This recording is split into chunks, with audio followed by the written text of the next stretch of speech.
O home office vai acabar e a culpa pode ser sua. Fica aqui comigo que eu vou te contar o que está acontecendo no mundo empresarial que pode acabar com essa grande liberdade que milhares de profissionais conseguiram conquistar ao longo do tempo. Olá, seja muito bem-vindo, meu nome é Mauro Mendonça e você está aqui no canal Dev de Negócios, um canal que é focado para pessoas da área de tecnologia, sejam empresários, empreendedores, desenvolvedores e aqueles que estão preocupados com as suas próprias carreiras. O assunto que eu estou trazendo em tela é um assunto muito, mas muito cabeludo e talvez polêmico. Eu vou te dizer verdades que são aquelas verdades difíceis de engolir, mas elas são necessárias e a gente precisa ter um pouco dessa conversa. Antes da gente começar, eu preciso explicar para o público em geral, porque nem sempre são as pessoas que já entendem do tema, o conceito do que é home office. Home office é uma palavra que foi, como tudo no Brasil, é terminologia em inglês, para designar um outro termo em inglês, que é work from home, ou trabalhar de casa. O home office nada mais é do que um espaço de trabalho que você cria na sua casa para que você possa trabalhar remotamente. O famoso trabalho remoto. Uma coisa curiosa é que na área de tecnologia, durante muitos anos, trabalhar remotamente sempre foi uma realidade. Mas o home office ele se popularizou com a Covid-19, uma vez que a maior parte de governos ao redor do mundo decretaram o tal do lockdown, mandando pessoas para casa ao longo de vários meses. E essas pessoas precisavam trabalhar. Nada mais justo do que as empresas se adaptarem e fornecer meios para que essas pessoas pudessem trabalhar de casa. Milhares de pessoas ao redor do mundo passaram a trabalhar remotamente. Qual foi o grande problema e o grande desafio do home office durante a pandemia e o que se tornou um desafio quando a pandemia acabou? Este é um assunto bastante interessante e eu quero que você preste bastante atenção, porque talvez você nunca tinha pensado por este prisma. Vamos lá. A pandemia ela trouxe um assustador momento para o mundo. As pessoas tinham medo de morrer, as pessoas tinham medo de contrair uma doença que era potencialmente letal e as pessoas estavam vendo outras pessoas adoecendo, sendo hospitalizadas, indo para a CTI e, infelizmente, muitas dessas pessoas até foram a óbito. Qual era o grande problema? Neste momento, a única preocupação do mundo era manter a sanidade mental das pessoas. Então seria, vamos dizer assim, bem equilibrado que a produtividade de quem estivesse trabalhando de casa fosse realmente menor do que como se ela estivesse trabalhando no escritório, uma vez que o mundo inteiro estava em uma grande crise sanitária. Consegue compreender até aí? Então, os problemas da produtividade do home office, eles estavam ocultos por outros problemas da pandemia. O mundo em crise, todas as pessoas bastante preocupadas e não só isto, as pessoas estavam mentalmente afetadas. O problema começou quando a pandemia acabou. As pessoas puderam voltar para as ruas, as pessoas puderam abandonar as máscaras e não só isso. As pessoas puderam continuar trabalhando de casa, mas a produtividade não aumentou. Meses e meses já se passaram e a produtividade continua ruim. Qual é o movimento natural das empresas? Opa! Se eu tenho uma alta produtividade no meu ambiente de trabalho, com as pessoas trabalhando presencialmente, é natural que as empresas chamem essas pessoas de volta. E só para você ter uma ideia de números sobre produtividade, há empresas que a produtividade, se comparada presencial versus remoto, o remoto chega a 30%, 40% apenas da produtividade presencial. Por que isso acontece? Uma das coisas que é bastante comum para nós, e é provável, por exemplo, neste vídeo, se chega uma mensagem no meio do caminho enquanto você está vendo este vídeo, é capaz de você perder o fio da meada, perder o assunto e se conectar com outra coisa. E isso a gente faz corriqueiramente no meio digital. Qual é o grande problema? Quando estamos trabalhando, as mensagens de trabalho elas devem ter alta prioridade. Porém, nós estamos com hábitos, vamos dizer, maus hábitos, tá? Até, de ignorar as notificações, o nosso comprometimento, pelo menos o aparente, fica muito prejudicado face a quem está liderando essas equipes. Outra coisa que acaba acontecendo com uma certa frequência são os tais problemas de conectividade. Olha, pessoal, não pude participar da reunião porque a minha internet caiu, o meu computador deu problema, a luz acabou e o meu gato pulou do telhado. Qualquer coisa.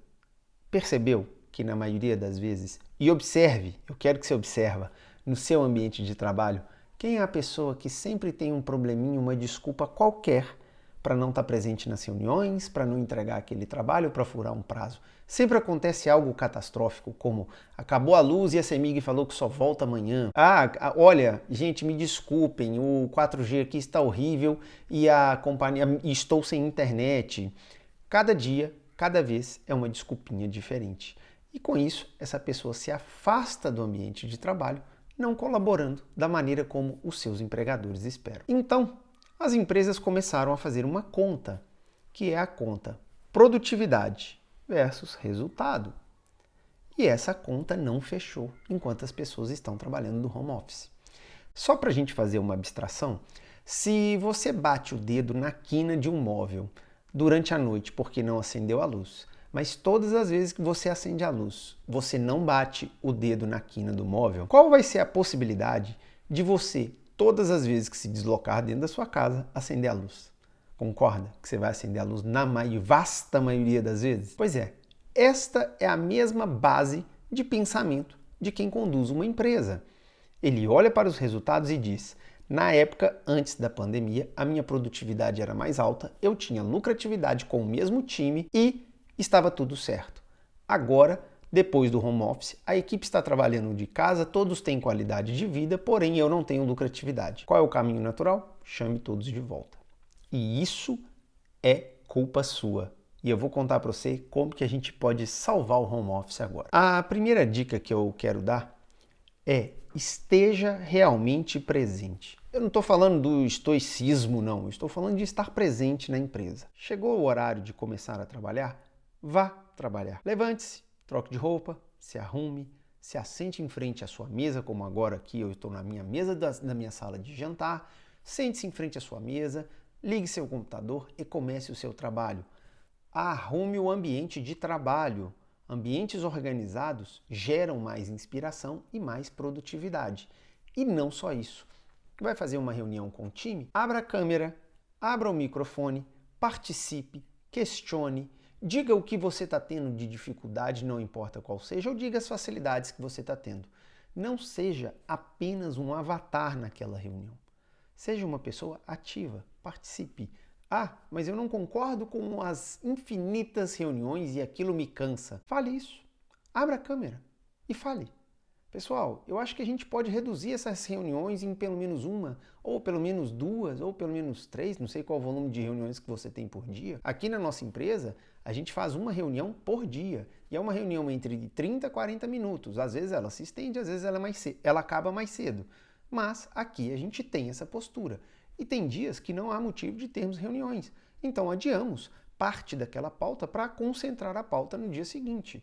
E isso é uma coisa aberta para todos os nossos colaboradores. E eu sempre pergunto para cada um deles, porque eu não quero que eles sejam só um avatar, eu pergunto para eles como foi o dia, quais foram as tarefas que eles executaram, quais foram as dificuldades que eles encontraram, como que estão em relação às suas atividades em relação aos prazos, e eles sempre nos respondem. Por quê? Porque o meu time, dentro da minha empresa, já percebeu que se eles não tiverem uma atitude assertiva, eu vou ter que chamá-los de volta. A segunda dica que eu vou te dar é uma dica que eu talvez nem devesse dar. Aliás, algumas aqui vocês vão achar tão absurdas, mas acreditem, tem muitas pessoas que fazem isso. E a dica é a seguinte: começou o seu dia de trabalho, não vá lá e dê um alô para todo mundo se você não vai estar sentado trabalhando. Eu ainda vou tomar um banho, eu ainda quero terminar de assistir uma série, eu quero esticar um pouquinho, alguns minutos na cama. Não comece seu trabalho. Para dizer que você está trabalhando, você precisa estar trabalhando. Eu sei que às vezes mas às vezes a gente quer dormir um pouco mais no inverno. Eu mesmo moro numa região extremamente fria no inverno, eu quero dar uma esticada na cama, Mas não importa. Começou o horário de trabalho, eu tô lá. E por que eu faço isso? Porque se eu não fizer, alguém do meu time vai precisar de mim e vai ficar sem resposta. Essa pessoa vai ficar sem trabalhar naquele momento. E no final do dia, quando a gente fizer a tal reunião, o que vai acontecer? O fulano vai chegar lá na reunião e vai dizer assim: bem, eu não pude fazer todas as minhas tarefas porque eu tive uma dúvida e o Mauro demorou a esclarecer. Cada pecinha nesse tabuleiro é importante. Cada peça nesse quebra-cabeça do home office é importante.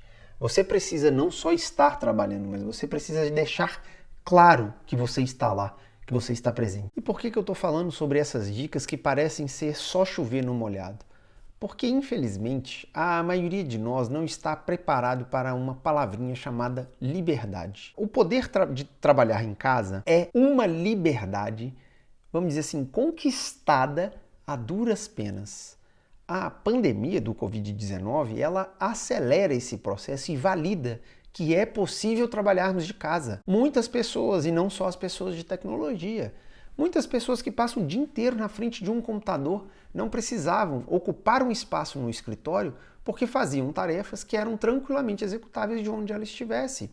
Aliás, a computação e a mobilidade servem exatamente para isso, você concorda? Mas muitos de nós não conseguem considerar ou conciliar a palavrinha liberdade com responsabilidade. Uma pessoa que trabalha de casa, ela tem que ser disciplinada e organizada. Não adianta ser aquele ultra criativo que não dá notícia para ninguém, porque os seus resultados ficarão evidentes muito em breve. Então não adianta você tentar sabotar o home office de todo mundo ou sabotar sua própria carreira. Entende? Presta bastante atenção, porque ainda faltam algumas dicas e eu quero que você continue aqui comigo. Uma outra coisa que eu acho um absurdo de dizer, mas eu preciso dizer, é a falta de comprometimento. O cidadão acorda cedo, levanta, toma banho, toma café, se arruma, o ambiente está preparado, ele senta ali para executar as tarefas dele e ele não tem empatia nenhuma com o time e ele não responde as mensagens nos grupos, no Slack, no WhatsApp, aonde quer que seja, nem mesmo os e-mails ele responde. E isso se traduz em falta de comprometimento. Eu gostaria que você tentasse, já que somos da área de tecnologia, a abstração não é problema para nós. Abstrai agora como seria num ambiente presencial. O seu colega de trabalho lhe chama e lhe faz uma pergunta. Você tem duas opções, respondê-lo ou pedir para que ele volte mais tarde. O mais tarde provavelmente virá acompanhado de um horário, concorda comigo? E por que você não faz isso no dia a dia? Só porque você está remoto? Por causa daquele probleminha lá atrás. Eu posso facilmente ignorar uma mensagem e dizer que eu não li. Isso é falta de atenção. E falta de atenção para quem trabalha de casa é um grande problema, porque ninguém vai estar lá para chamar a sua atenção. Entendeu agora? Preste bastante atenção agora. Você precisa não só se sentir comprometido, mas demonstrar através das suas atitudes que você está comprometido com aquele trabalho que você decidiu fazer. E não só isso, você está também comprometido com a equipe a qual você faz parte. Contribua com os seus amigos. Um amigo que demora meia hora, 40 minutos para responder uma mensagem no WhatsApp com uma dúvida de um colega de trabalho, este cara não é um bom colega de trabalho. E é assim que você será visto pelo time. E muito em breve é provável que o time faça uma reunião com o líder para poder falar de você. Porque seria assim nas empresas. Olha, o fulano até pode trabalhar bem, mas ele não conversa com ninguém. Ele não contribui com ninguém e nós somos um time colaborativo. Aliás, a palavra funcionário pode ser que funcione para ele, porque ele funciona. Mas, em tempos atuais, nós chamamos as pessoas que trabalham conosco de colaboradores, porque elas colaboram entre si. Por último, mas não menos importante, talvez eu vou lhe dizer uma atitude que ninguém deve ter e talvez a mais alarmante de todas. Essa atitude me assustou porque eu fui capaz de testemunhar isso ao longo destes últimos 2 anos com o home office a partir do Covid-19. O que eu vou te contar agora nem talvez você acredite, mas muitas pessoas passaram a ter 2 ou até 3, tem gente até com 4 ou 5 empregos ao mesmo tempo. Eu vou trabalhar na empresa A, B, C e D. Sabe o que vai acontecer? eu vou receber 3, 4, 2 salários durante um período até ser demitido de uma delas. Você concorda? Mas qual é o problema de uma pessoa com esta atitude? Estes caras, que eu vou dizer que eles são antiéticos, para dizer o mínimo, eu poderia dizer que eles não são só antiéticos, eles são desonestos, porque eles estão enganando as equipes que eles estão trabalhando, estão enganando a si mesmos e estão enganando os empregadores deles. Estes caras são os caras que, depois que o empregador descobre, ele fala, eu não quero passar por isso nunca mais. E aí o empregador chama todo mundo de volta. Esses caras precisam não só de mudar de atitude imediatamente, porque eles puxam toda a classe de trabalhadores em home office para baixo, como também, se você conhece algum colega de trabalho que faz isso, ele precisa ser denunciado. Isso beira ao estelionato laboral. Isso beira a um absurdo. Este cara está roubando das pessoas. E sabe o que mais? É muito fácil descobrir quem é produtivo ou não, principalmente na área de tecnologia. Basta o seu líder ou qualquer outra pessoa que tenha acesso ao repositório olhar seus últimos commits. Se olhar os seus repositórios e ver que os seus commits têm poucas linhas de código, poucos ajustes, por óbvio, você não estava trabalhando na empresa durante 8 horas. É provável que você estava trabalhando em 2 ou 3 ou mais empresas durante essas 8 horas. E isto é, no mínimo, absurdo. Para dizer o mínimo, eu diria que é só absurdo. Mas, para mim, pessoas como essa cometem um crime, e o crime é estelionato. E, o pior, são essas pessoas que jogam tudo pelos ares, pelo seu próprio egoísmo. Por causa dessa atitude, eles comprometem milhares de vidas ao redor do mundo. Porque é óbvio que o empregador que é vítima desse tipo de estelionato, ele vai, de certo, chamar todo mundo de volta. Agora, conta aqui para mim nos comentários quais são as outras atitudes que podemos ter e as atitudes que devemos não ter, que a gente pode salvar o home office. Você conhece algum colega que tem atitudes positivas ou negativas dessas que eu trouxe aqui hoje? Eu gostaria que você me contasse um pouco mais. E lembre-se, o home office, ele veio para ficar, porém, ele pode ir embora se você quiser. Junte com o seu time, junte com a sua equipe, junte com seus colegas de trabalho e discutam quais são as condutas que a empresa espera de vocês. Porque as empresas, embora vocês acreditem que sejam as malvadonas, elas preferem que a gente trabalhe de casa. É muito mais confortável e muito mais barato trabalhar de casa para as empresas. Só que, quando se põe na conta a queda da produtividade versus os resultados apresentados, se o home office não for economicamente viável, pode acreditar, as nossas vidas mudarão e perderão qualidade por conta desta conta. Olha que legal. Sim, as empresas não são as malvadonas, eles fazem conta. E se você tivesse sentado na área de finanças dessa mesma empresa, você faria a mesma conta. Porque se essa empresa deixa de existir, não é o home office que deixa de existir, é o seu emprego que deixa de existir. Entende aonde eu quero chegar? Então, para que a gente tenha um ambiente saudável, basta seguir algumas e deixar de fazer outras das dicas que a gente falou aqui hoje. Bem, eu espero que você tenha gostado desse vídeo. Compartilhe esse link com o seu grupo no Slack, no WhatsApp, no Instagram, aonde você mais puder compartilhar. Ajude estas informações chegarem a milhares de profissionais. Nós precisamos mudar esse jogo e eu conto com a sua colaboração aqui, deixando um like se você gostou e deixa um dislike se você não gostou, no sentido de não concordar e não no sentido de que a verdade lhe doeu. E, por favor, comente aqui alguma coisa que você queira ver neste canal. O meu objetivo é contribuir com a comunidade de tecnologia para que nós saiamos de meros desenvolvedores para dev de negócio. A gente se vê no próximo. Muito obrigado.